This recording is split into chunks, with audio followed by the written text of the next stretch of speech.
नमस्कार दोस्तों, स्वागत है आपका आज के मुख्य समाचारों में। यहां पर आपको देखने को मिलेंगे आज की तमाम बड़ी खबरें मुख्य समाचार ब्रेकिंग न्यूज अपडेट्स के रूप में। चलिए दोस्तों, जान लेते हैं आज की पहली बड़ी खबर। चीन में रहस्यमयी बीमारी, भारत में एडवाइजरी जारी, राज्यों से कहा ऑक्सीजन दवाएं तैयार रखें। चीनी बच्चों को फेफड़े में जलन के साथ तेज बुखार। जी हां दोस्तों, चीन की रहस्यमयी बीमारी पर भारत सरकार ने राज्यों और केंद्र शासित प्रदेशों को एडवाइजरी जारी की है। स्वास्थ्य मंत्रालय ने राज्यों और केंद्र शासित प्रदेशों से पब्लिक हेल्थ सिस्टम को अपडेट करने के लिए कहा है। इसके अलावा किसी बड़ी बीमारी के फैलने को लेकर अस्पताल में तैयार रहने के लिए भी कहा गया है। वहीं वर्ल्ड हेल्थ ऑर्गेनाइजेशन ने भी चिंता जाहिर करते हुए चीन से इस बीमारी से जुड़ी जानकारी मांगी है। इसके बाद दोस्तों, अगली बड़ी खबर। 41 मजदूरों के लिए आई खुशखबरी, सिलगुड़ा सुरंग में वर्टिकल ड्रिलिंग हुई शुरू, लग सकता है 100 घंटे का समय। जी हां दोस्तों, पिछले 2 सप्ताह से निर्माणाधीन सिलगुड़ा सुरंग में फंसे 41 श्रमिकों को बाहर निकालने के लिए वर्टिकल रास्ता तैयार करने के लिए रविवार को सुरंग के ऊपर से ड्रिलिंग शुरू कर दी गई। अधिकारियों ने यहां बताया कि वर्टिकल ड्रिलिंग कर रही अमेरिकी ऑगर मशीन से टूटने के एक दिन बाद लंबवत ड्रिलिंग शुरू की गई है। राष्ट्रीय राजमार्ग एवं अवसंरचना विकास निगम लिमिटेड के प्रबंधक निदेशक महमूद अहमद ने यहां संवाददाताओं को बताया कि लंबवत ड्रिलिंग शुरू कर दी गई है और 15 मीटर का हिस्सा ड्रिल किया जा चुका है। अहमद ने मीडिया को बताया कि अगर इसमें कोई अड़चन नहीं आई तो इस रास्ते से फंसे श्रमिकों तक पहुंचने में 100 घंटे लगेंगे। अधिकारियों ने पहले कहा था कि बचाव कर्मियों को ऊपर से 86 मीटर तक ड्रिल करना होगा। ड्रिल कर रही ऑगर मशीन के ब्लेड मलबे में फंस गए थे, जिससे बचाव अभियान में बाधा आ गई थी। इसके बाद दोस्तों, अगली बड़ी खबर। बंधकों की रिहाई के बाद इजरायली सेना की दहाड़, आईडीएफ चीफ बोले हमास का विनाश करके ही दम लेंगे।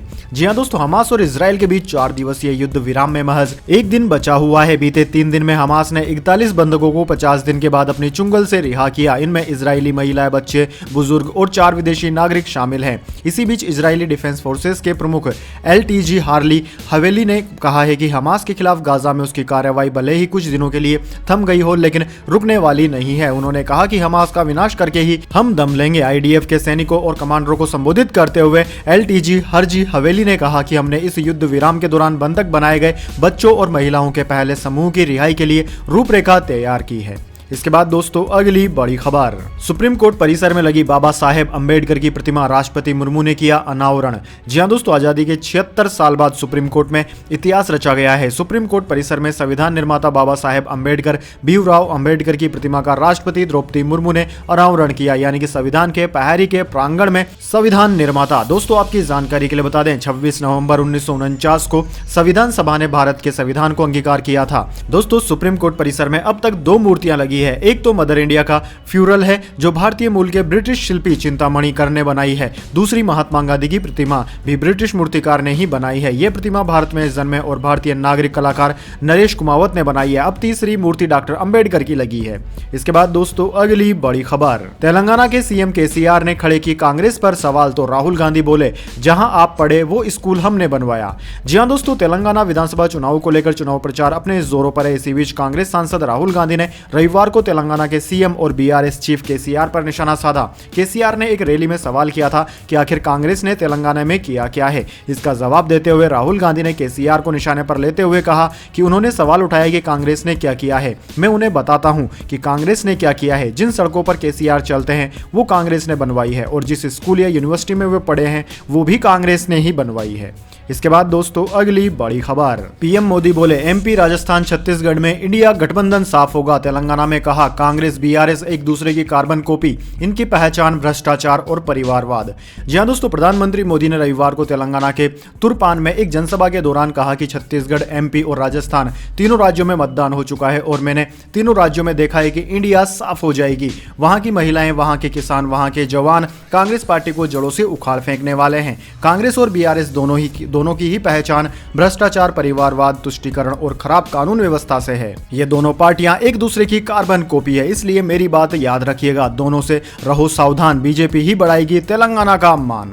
इसके बाद दोस्तों, अगली बड़ी खबर। पाकिस्तान की राजनीति में आया बड़ा भूचाल, खतरे में राष्ट्रपति आरिफ अलवी की कुर्सी, सुप्रीम कोर्ट पर सबकी निगाहें। जी हां दोस्तों, पाकिस्तान के उच्चतम न्यायालय में एक याचिका दायर कर राष्ट्रपति आरिफ अलवी को कदाचार और अपने कर्तव्यों के पालन में निष्पक्षता बनाए रखने में विफलता के लिए राष्ट्राध्यक्ष के पद से हटाने का अनुरोध किया गया है।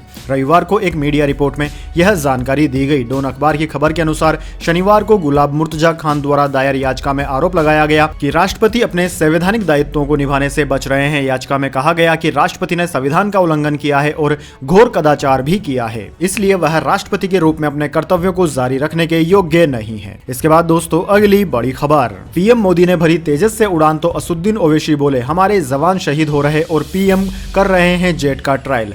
जी हां दोस्तों, प्रधानमंत्री मोदी के तेजस विमान उड़ान भरने पर ऑल इंडिया मजलिस इत्तेहादुल मुसल्लीन यानी कि AIMIM चीफ असुद्दीन ओवैसी ने उन पर तीखा हमला बोला है। उन्होंने कहा है कि एक तरफ हमारे जवान शहीद हो रहे हैं, दूसरी तरफ प्रधानमंत्री जेट विमान में ट्रायल कर रहे हैं। ओवैसी ने एक जनसभा को संबोधित करते हुए कहा कि पाकिस्तान के आतंकवादियों ने जम्मू कश्मीर में हमारे जवानों की जान ले ली, जिसकी मैं निंदा करता हूं। एक तरफ हमारे जवान शहीद हो रहे हैं, वहीं दूसरी ओर पीएम मोदी जेट में ट्रायल ले रहे हैं। इसके बाद दोस्तों अगली बड़ी खबर, धोनी इस सीजन भी चेन्नई के कप्तान, गुजरात में बने रहेंगे हार्दिक पांड्या। मुंबई ने जोफ्रा आर्चर और कोलकाता ने शार्दुल को रिलीज किया। जी हां दोस्तों, पूर्व भारतीय कप्तान महेंद्र सिंह धोनी IPL के इस सीजन में चेन्नई सुपर किंग्स की कप्तानी करेंगे, जबकि हार्दिक पांड्या गुजरात टाइटंस को लीड करते नजर आएंगे। IPL फ्रेंचाइजी ने 2024 के लिए अपने रिटेन और रिलीज्ड खिलाड़ियों की लिस्ट जारी कर दी है। रविवार को रिटेन और रिलीज्ड विंडो की आखिरी डेट थी। इस सीजन के लिए 2 बड़ी ट्रेडिंग हुई है। इनमें रॉयल चैलेंजर बैंगलोर यानी कि RCB ने शहबाज अहमद को राजस्थान रॉयल के साथ मयंक डंगर से चेंज किया है, जबकि लखनऊ सुपर जॉयंट्स ने आवेश खान को RR के देवदत्त पड्डिकल के साथ बदला है। वहीं दोस्तों बेन स्टोक और जो रूट इस सीजन में खेलने से पहले ही मना कर चुके हैं। इसके बाद दोस्तों अगली बड़ी खबर, छत्तीसगढ़ के CM भूपेश बघेल का BRS पर हमला, कहा बाय बाय KCR के नारों से गूंज रही तेलंगाना की हवा। जी हां दोस्तों, छत्तीसगढ़ के CM भूपेश बघेल ने तेलंगाना के वारंगल पश्चिम विधानसभा क्षेत्र में रविवार को जनसभा को संबोधित किया। CM बघेल ने यहां कहा कि बाय बाय KCR के नारों से तेलंगाना की हवा गूंज रही है। छत्तीसगढ़ में मतदान संपन्न होने के बाद CM बघेल तेलंगाना में प्रचार कर रहे हैं, जहां 30 नवंबर को मतदान होना है। CM बघेल ने चुनाव प्रचार की तस्वीर भी X पर शेयर की। CM बघेल ने ट्वीट किया कि तेलंगाना में अद्भुत माहौल है, बाय बाय KCR के नारों से तेलंगाना की हवाएं गूंज रही है।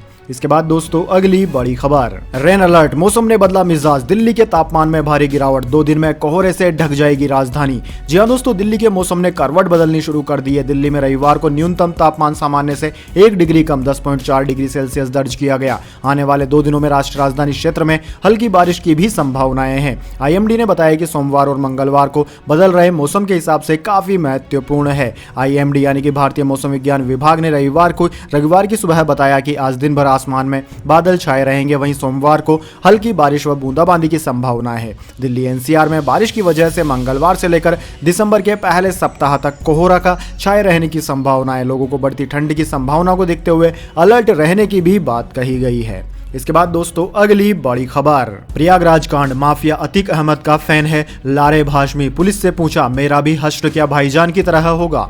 जी हां दोस्तों, उत्तर प्रदेश के प्रयागराज में एक बस कंडक्टर पर चापर से हमला करने वाले लारेब हाशमी ने पुलिस हिरासत में कई बड़े खुलासे किए। उसने पूछताछ के दौरान पुलिस को बताया कि वो पूर्वांचल के बाहुबली माफिया अतीक अहमद का बहुत बड़ा फैन है, उसकी तरह नाम कमाना चाहता है, दबंग और बड़ा आदमी बनना चाहता है। यही वजह है कि उसने अतीक की तरह अपने सिर पर सफेद शाफा बांधना शुरू कर दिया था।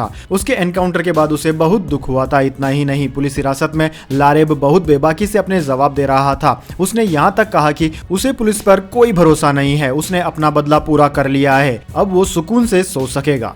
इसके बाद दोस्तों जाने अगली बड़ी खबर, लेकिन उससे पहले मेरी आपसे एक छोटी सी रिक्वेस्ट है, अगर दोस्तों आपको अभी तक हमारी न्यूज़ पसंद आई है तो इसे एक छोटा सा लाइक जरूर दे दीजिए, और अगर आपको पसंद नहीं आई है तो बेशक आप डिसलाइक भी कर सकते हैं, लेकिन दोस्तों लाइक और डिसलाइक जरूर कीजिए, क्योंकि दोस्तों यही हमारी मेहनत का फल होता है और इसी से हमें पता चलता है कि आपको हमारी वीडियोज पसंद आ रही है या नहीं। तो चलिए दोस्तों जान लेते हैं आज की अगली बड़ी खबर। सेबी ने दी बहुत बड़ी मंजूरी, जल्द ही पेश होगी यह चीजें, शेयर बाजार को लेकर भी अहम फैसला। जी हाँ दोस्तों, सेबी की ओर से अब कई अहम फैसले किए गए हैं। इसके जरिए अब सेबी की ओर से कई मंजूरी भी दी गई है। बाजार नियामक सेबी ने शनिवार को सूचकांक प्रदाताओं के लिए एक नियामक ढांचा पेश करने को मंजूरी दी। इसके साथ ही शेयर बाजार के जरिए धन जुटाने में गैर लाभकारी संगठनों को लचीलापन देने का फैसला भी किया गया है। भारतीय प्रतिभूति और विनिमय बोर्ड यानी कि सेबी के बोर्ड ने आयोजित बैठक के दौरान यह फैसले लिए। वहीं दोस्तों निवेशकों के हित के लिए भी सेबी की ओर से समय समय पर कई कदम उठाए जाते रहे हैं। इसके अलावा वैकल्पिक निवेश कोष में पैसा लगाने वाले निवेशकों की सुरक्षा बढ़ाने के लिए मानदंडों में संशोधन किया जाएगा।